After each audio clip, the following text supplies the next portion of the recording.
आज के इस क्लास में हम लोग पूर्वोत्तर की पहाड़ियों के विषय में चर्चा करते हैं। तो पहले हम लोग ये देखते हैं कि पूर्वोत्तर भारत में कौन कौन से स्टेट शामिल होते हैं। तो पूर्वोत्तर भारत में कुल 8 स्टेट शामिल होते हैं, 7 सिस्टर और प्लस ये सिक्किम। तो 7 सिस्टर कौन कौन से हैं पहले ये हम लोग देख लें। ये देखिए त्रिपुरा, मिजोरम, मणिपुर, नागालैंड, अरुणाचल प्रदेश, ये असम और ये मेघालय, ये 7 स्टेट हो गए। फिर से हम लोग गिन ले रहे हैं। त्रिपुरा 1, मिजोरम 2, मणिपुर 3, नागालैंड 4, अरुणाचल प्रदेश 5, असम ये है 6 और मेघालय 7 स्टेट ये जिनको सम्मिलित रूप से 7 सिस्टर के नाम से जाना जाता है। और 8वां ये होता है सिक्किम। इनको पूर्वोत्तर भारत के राज्य के अंतर्गत शामिल किया जाता है। ये देखिएगा वेस्ट बंगाल है, पश्चिम बंगाल है ये, और पश्चिम बंगाल का ये भाग देखिएगा यहाँ पर भूटान और इधर असम को स्पर्श कर रहा है, यानी कि ये पश्चिम बंगाल इस प्रकार से यहाँ तक आया है, पूर्वोत्तर में भी आया है। लेकिन इसका अधिकांश भाग जो है इधर होता है, दक्षिण होता है, इसलिए पश्चिम बंगाल को पूर्वोत्तर भारत के राज्यों के अंतर्गत शामिल नहीं करते हैं। यहाँ देखिएगा ये सिक्किम है, ये सिक्किम होता है।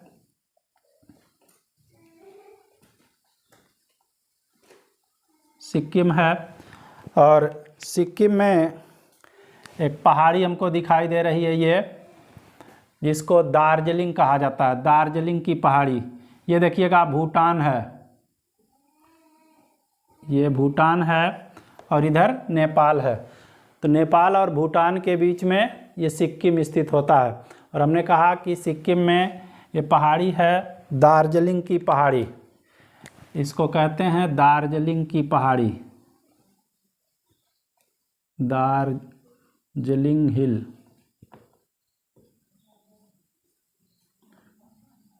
दार्जिलिंग पहाड़ी है ये। और यहीं से एक नदी देखिएगा, सिक्किम से ही एक नदी निकल करके आती है इस प्रकार से, और इस दार्जिलिंग हिल को 2 भागों में बांटती हुई और इस प्रकार से बांग्लादेश में आती है, ब्रह्मपुत्र नदी में मिल जाती है। इधर से देखिएगा ब्रह्मपुत्र नदी आती है, ठीक है, तो उसमें मिल जाती है। इस नदी का नाम है तीस्ता नदी, तीस्ता, ये तीस्ता नदी हो गई। और इधर देखिएगा इस प्रकार से यहाँ पर ब्रह्मपुत्र नदी, तिब्बत में सांगपो कहते हैं और इसको अरुणाचल प्रदेश में दहंग कहा जाता है, दिहंग नदी, ठीक है। तो यहाँ से तीस्ता से लेकर के दिहंग, यहाँ अरुणाचल प्रदेश में इसको दिहंग नाम से प्रवेश करती है, दिहंग नदी कहते हैं इसको, ब्रह्मपुत्र नदी को। तो कहने का अर्थ है यहाँ तीस्ता नदी से लेकर के दिहंग नदी तक, ये बीच वाला क्षेत्र जो है इसमें अधिकांश भाग हम देख रहे हैं असम होता है, इसलिए इसको कहा जाता है असम हिमालय। असम हिमालय कहाँ से कहाँ तक है? तीस्ता से लेकर के दिहंग नदी तक ये असम हिमालय होता है।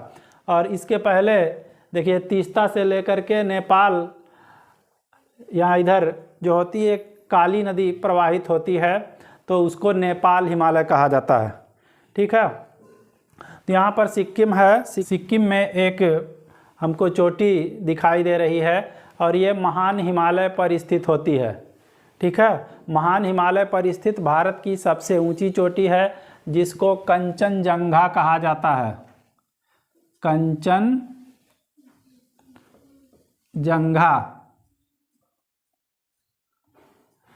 भारत की सबसे ऊंची चोटी माउंट केटू या गाडविन ऑस्टिन होती है, जो कि काराकोरम पर पाई जाती है, जो ट्रांस हिमालय होता है, ठीक है। लेकिन यहाँ देखिएगा ये महान हिमालय पर स्थित भारत की सबसे ऊंची चोटी जो है ये कंचनजंगा है। तो इस टाइप से क्वेश्चन पूछे जाते हैं। पूर्वांचल हिमालय क्या होता है, यहाँ देखिए दहंग नदी के बाद में पूर्वांचल हिमालय शुरू होता है। यहाँ देखिए इस प्रकार से हिमालय होता है और अरुणाचल प्रदेश से हिमालय दक्षिण की ओर मुड़ गया है, जिसको अक्ष संघी मोड़ कहा जाता है या हेयर क्लिप बैंड कहा जाता है। हिमालय देखिएगा इस प्रकार से है और पूर्वोत्तर में जा कर के इस प्रकार से ऐसे अरुणाचल प्रदेश से दक्षिण की ओर हिमालय मुड़ गया है, जिसको अक्ष संघीय मोड़ कहा जाता है और इसको हेयर क्लिप बैंड भी कहा जाता है। जिस प्रकार से क्लिप होती है तो उसी प्रकार से ये होता है। ठीक है, तो कहने का अर्थ यह है कि दिहंग नदी के बाद जो हिमालय होता है उसको पूर्वांचल हिमालय कहा जाता है, जबकि पूर्वोत्तर भारत में ये सारी चीज़ें हो जाएंगी। पूर्वोत्तर की पहाड़ी अगर पूछा जाए तो ये सब की सब जितनी पहाड़ी इसमें आएंगी सब पूर्वोत्तर की पहाड़ी के अंतर्गत इसको शामिल किया जाएगा। लेकिन अगर पूर्वांचल की पहाड़ी पूछा जाए तो पूर्वांचल की पहाड़ी इस दिहंग नदी के बाद हिमालय जो दक्षिण की ओर मुड़ा है, तो यहाँ इन क्षेत्रों में जो पहाड़ियाँ दिखाई दे रही हैं उनको हम पूर्वांचल की पहाड़ी कहते हैं। ठीक है, तो ये दार्जिलिंग हिल्स जो होती है, दार्जिलिंग की पहाड़ी, ये मध्य हिमालय का हिस्सा है और ये कंचनजंगा महान हिमालय पर स्थित भारत की सबसे ऊंची चोटी होती है। और हिमालय के बारे में देखिएगा, जो इसकी तीनों श्रेणियां हैं, ये देखिए महान हिमालय, ये फिर ऐसे मध्य हिमालय, फिर सबसे दक्षिण में शिवालिक हिमालय होता है। इधर देखिए पश्चिम की ओर हिमालय चौड़ा है, यहाँ बीच बीच में घाटियाँ डेवलप हुई हैं, लेकिन पूरब की ओर जा कर के हिमालय सब के सब ये तीनों शाखाएं जो होती हैं आपस में मिल गई हैं, एक में मिल गई हैं, वहाँ स्पष्ट नहीं हो पाता है। तो यहाँ पर देखिएगा ये अरुणाचल प्रदेश होता है, ये स्टेट जो है अरुणाचल प्रदेश है। तो अरुणाचल प्रदेश में ये शिवालिक की पहाड़ियाँ पाई जाती हैं, शिवालिक पहाड़ियों का ही ये भाग होता है और इसको नदियों ने काट दिया है जगह जगह से, इसलिए ये क्रमबद्ध अवस्था में नहीं पाई जाती हैं बल्कि विखंडित अवस्था में पाई जाती हैं। नदियों ने इस प्रकार से इसको जगह जगह से काट दिया है। ठीक है, और यहाँ अरुणाचल प्रदेश में इन पहाड़ियों को अलग अलग नामों से जाना जाता है। जैसे इसको कहते हैं आका, आका, इसको कहा जाता है डफला, इसको कहते हैं मिरी, और इसका नाम है अबोर।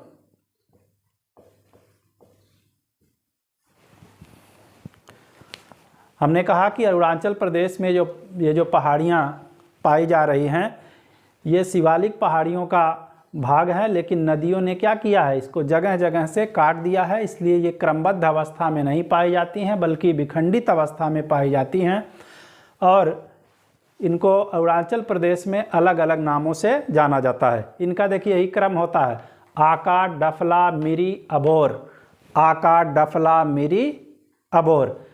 तो ये सब अरुणाचल प्रदेश में पहाड़ियाँ हैं और इसी नाम की इन पहाड़ियों पर जनजाति भी पाई जाती है। जैसे क्वेश्चन आया डफला जनजाति कहाँ पाई जाती है, तो डफला जनजाति इसी अरुणाचल प्रदेश में डफला की पहाड़ी पर, मिरी जनजाति अरुणाचल प्रदेश में मिरी की पहाड़ी पर। इन पहाड़ियों का जो नाम होता है उस पर रहने वाली जनजाति का भी वही नाम है। ठीक है,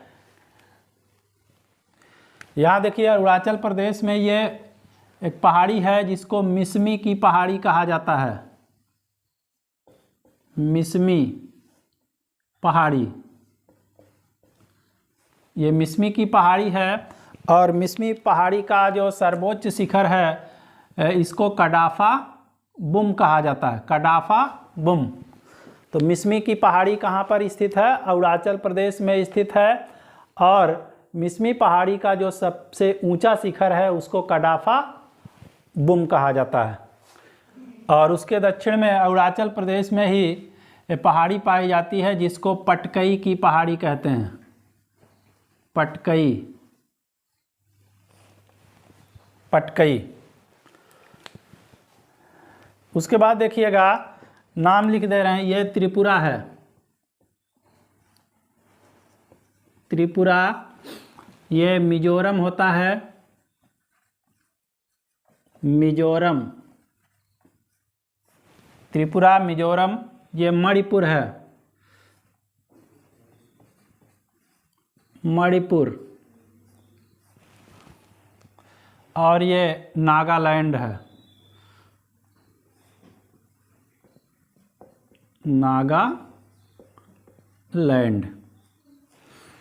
ये क्रम से राज्य होते हैं। देखिए त्रिपुरा, मिजोरम, मणिपुर, नागालैंड और इधर अरुणाचल प्रदेश।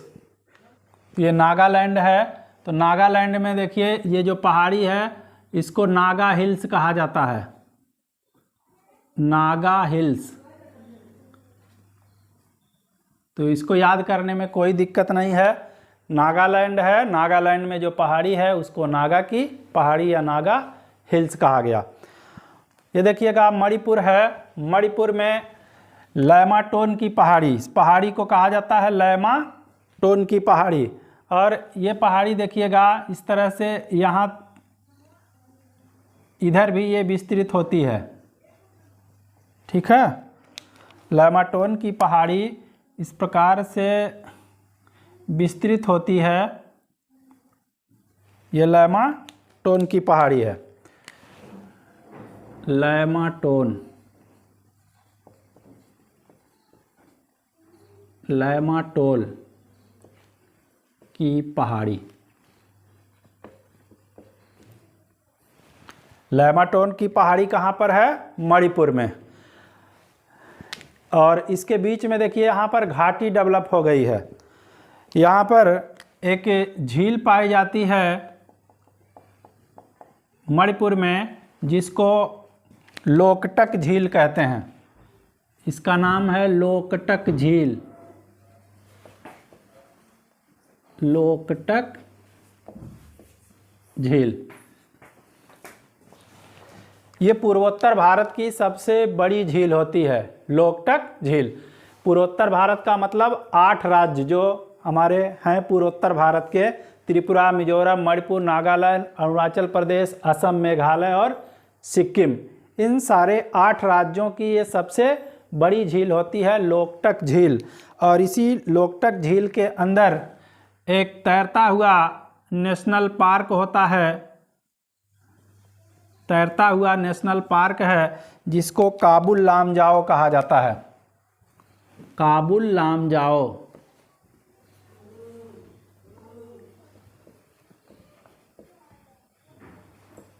ये तैरता हुआ राष्ट्रीय उद्यान होता है, ये झील के अंदर है।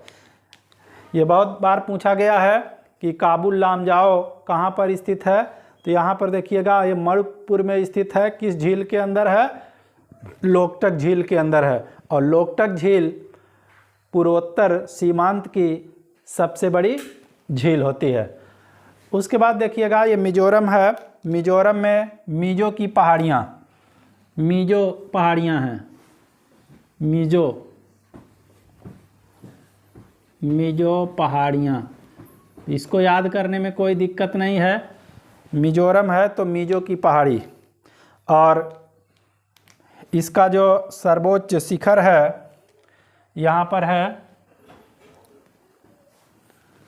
इसको ब्लू माउंटेन कहा जाता है, ब्लू माउंटेन।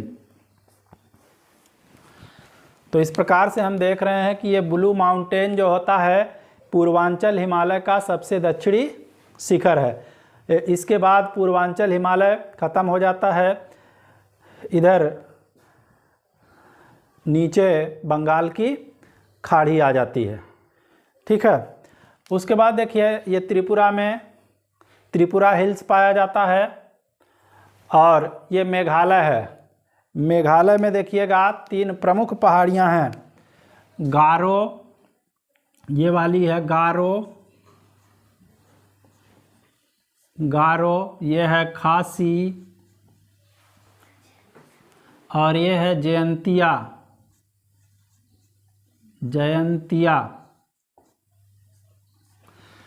गारो, खासी और जयंतिया की पहाड़ियाँ। यहाँ जनजाति भी होती हैं। गारो, खासी और जयंतिया जनजाति भी होती है। गारो जनजाति गारो की पहाड़ी पर, खासी जनजाति खासी की पहाड़ी पर और जयंतिया जनजाति जयंतिया की पहाड़ी पर निवास करती है। जिस प्रकार से ये बताए थे आका, डफला, मिरी, अबोर।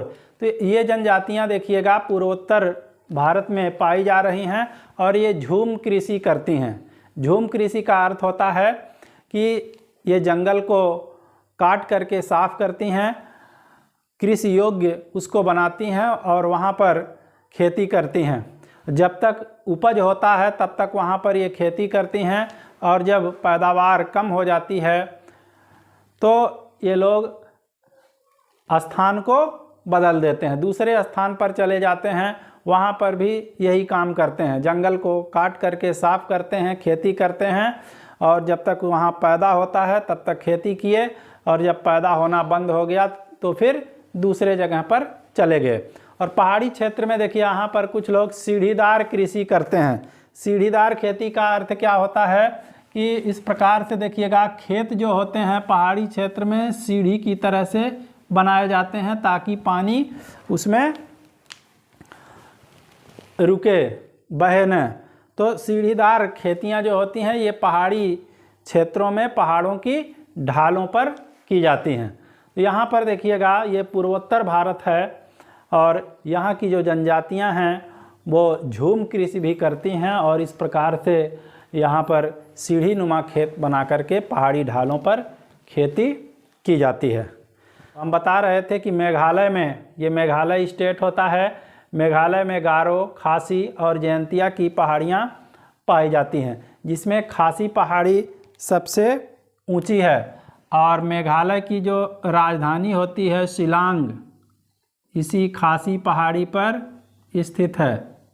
मेघालय की राजधानी शिलांग इसी खासी पहाड़ी पर स्थित होती है और बंगाल की खाड़ी से जो मानसून आता है तो इन पहाड़ियों से गारो, खासी और जयंतिया की पहाड़ियों के बीच में फंस जाता है और अपनी संपूर्ण आर्द्रता को वर्षा के रूप में गिरा देता है। और यही कारण होता है कि मेघालय पठार या शिलांग पठार दुनिया के सबसे आर्द्रतम पठार के रूप में जाना जाता है और इसी के निकट स्थित है जो आप लोग सुनते आ रहे हैं शुरू से, चेरापूंजी और मासिन राम, ठीक है, जहाँ पर सबसे ज़्यादा वर्षा रिकॉर्ड की जाती है।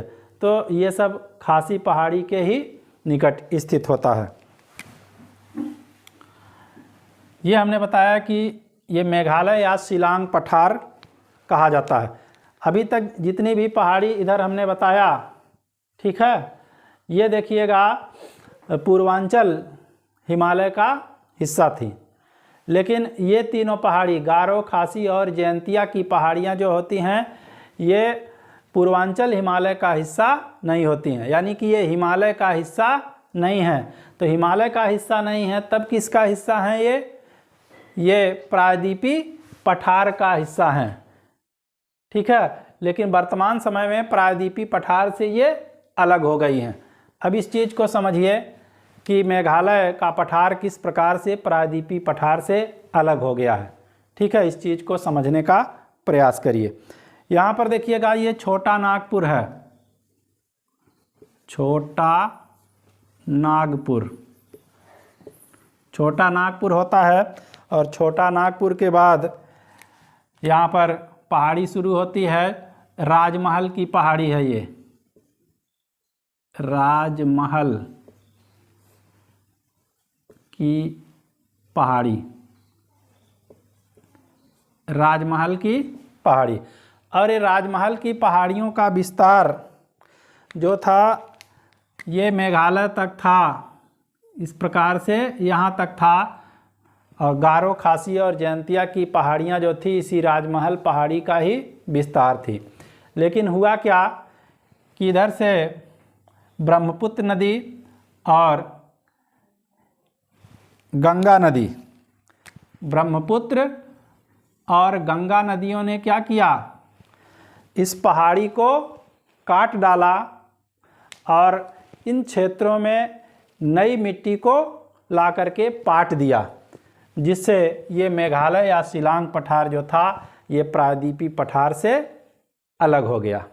ठीक है, तो यहाँ पर देखिए क्वेश्चन पूछा जाता है कि मेघालय पठार किसका हिस्सा है ये, तो मेघालय पठार दक्षिण के पठार का हिस्सा होता है ये, और मेघालय पठार पर जो पहाड़ियाँ पाई जा रही हैं ये हिमालय का हिस्सा नहीं है बल्कि किसका हिस्सा हैं, ये प्रायद्वीपीय पठार में आती हैं।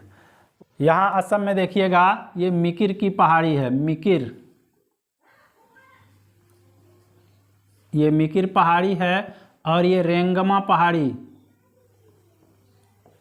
रेंगमा पहाड़ी, ये भी दोनों पहाड़ियाँ हिमालय का हिस्सा नहीं हैं, ये भी प्रायद्वीपीय पठार का हिस्सा होती हैं। यहाँ देखिए एक पहाड़ी है जिसको बरैल कहा जाता है, बरैल की पहाड़ी, बरैल,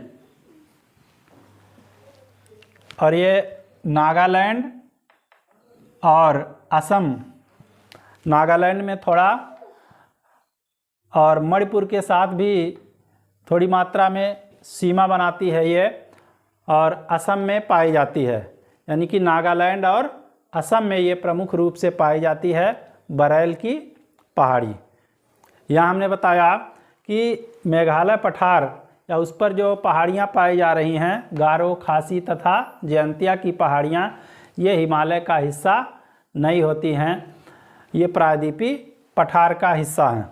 क्योंकि देखिएगा यहाँ पर इधर से गंगा नदी और इधर से ब्रह्मपुत्र नदी और उसकी तमाम सहायक नदियों ने इस क्षेत्र को, इस पठार को काट डाला है, और काट करके यहाँ पर एक गैप का निर्माण कर दिया है जिसको राजमहल गारो गैप कहा जाता है। इधर देखिए राजमहल की पहाड़ी है तो इसको राजमहल, और इधर वाली जो पहाड़ी है वो गारो की पहाड़ी, तो इस गैप को क्या कहा जाता है, राजमहल गारो गैप के नाम से जाना जाता है, या इसको मालदा गैप भी कहा जाता है।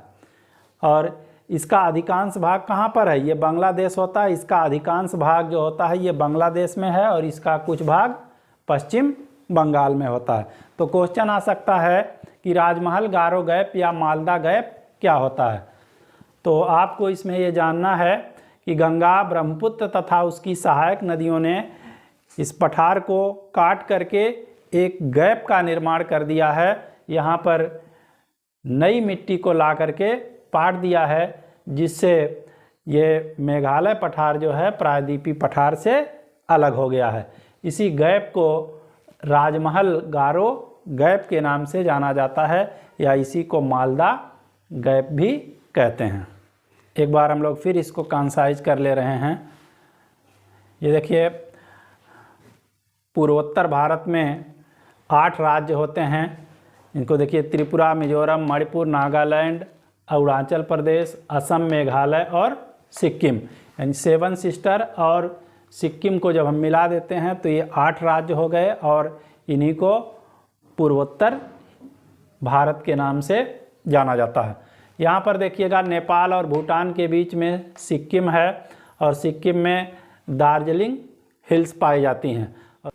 तीस्ता नदी दार्जिलिंग हिल को काट देती है, और दार्जिलिंग हिल जो होती है ये मध्य हिमालय का भाग है। यहाँ देखिए महान हिमालय पर ये स्थित भारत की सबसे ऊंची चोटी है जिसको कंचनजंगा के नाम से जाना जाता है, और ये कंचनजंगा सिक्किम और नेपाल दोनों के सीमा पर यहाँ पर स्थित होती है। उसके बाद देखिए यहाँ पर भूटान है, और इसके फिर पूरब में ये अरुणाचल प्रदेश होता है। और अरुणाचल प्रदेश में जो भी पहाड़ियाँ हैं ये शिवालिक का ही पार्ट हैं, और चूँकि यहाँ पर जो नदियाँ होती हैं, नदियों ने इन पहाड़ियों को विखंडित कर डाला है, और यहाँ पर इन पहाड़ियों को अलग अलग नामों से जाना जाता है, आका, डफला, मिरी, अभोर। और यहाँ पर देखिएगा मिसमी पहाड़ी है जिसका सर्वोच्च शिखर कडाफा बुम होता है, और उसके दक्षिण में पटकई की पहाड़ी है। नागालैंड में नागा हिल्स होती है और मणिपुर में लैमाटोन की पहाड़ियाँ होती हैं और लैमाटोन की पहाड़ियों के बीच में यहाँ पर लोकटक झील होती है और लोकटक झील के अंदर भारत का एक तैरता हुआ राष्ट्रीय उद्यान होता है जिसको काबुल लामजाओ कहा जाता है। मिजोरम में मिजो पहाड़ियाँ पाई जाती हैं और इसका सबसे ऊंचा शिखर जो होता है ये ब्लू माउंटेन है। ठीक है, ब्लू माउंटेन देखिएगा, नीलगिरी को भी ब्लू माउंटेन कहा जाता है, तो वो वाला ब्लू माउंटेन न समझ लीजिएगा। उसके बाद हमने बताया कि ये बरैल की पहाड़ियाँ पाई जाती हैं। बरैल की पहाड़ियाँ नागालैंड और असम में, इसका अधिकांश भाग जो होता है ये असम में होता है। और कौन कौन पहाड़ियाँ हिमालय का भाग नहीं हैं, तो ये देखिएगा, ये पहाड़ियाँ हिमालय का भाग नहीं है। गारो, खासी, जयंतिया, ये 3 हो गई। मिकिर पहाड़ियाँ और रेंगमा पहाड़ियाँ, ये पहाड़ियाँ हिमालय का हिस्सा नहीं है बल्कि ये प्रायद्वीपीय पठार का हिस्सा होती हैं। ठीक है, और उसके बाद हमने यहाँ पर मालदा गैप के बारे में बताया। ये छोटा नागपुर है। छोटा नागपुर के पठार के पूरब में बिहार और बंगाल में राजमहल की पहाड़ियाँ पाई जाती हैं और इनका विस्तार कभी यहाँ तक हुआ करता था, मेघालय तक। लेकिन हुआ क्या कि इधर से ब्रह्मपुत्र नदी और इधर से गंगा और उसकी तमाम सहायक नदियों ने इस क्षेत्र को, इस पठार को काट डाला और यहाँ पर ला करके नई नई मिट्टी को जमा कर दिया, जिससे एक गैप का निर्माण हो गया जिसको राजमहल गारो गैप या मालदा गैप के नाम से जाना जाता है। तो पूर्वोत्तर की पहाड़ियों में आज इतना ही। इसके बाद हम एक नए वीडियो के साथ मिलते हैं, तब तक के लिए धन्यवाद।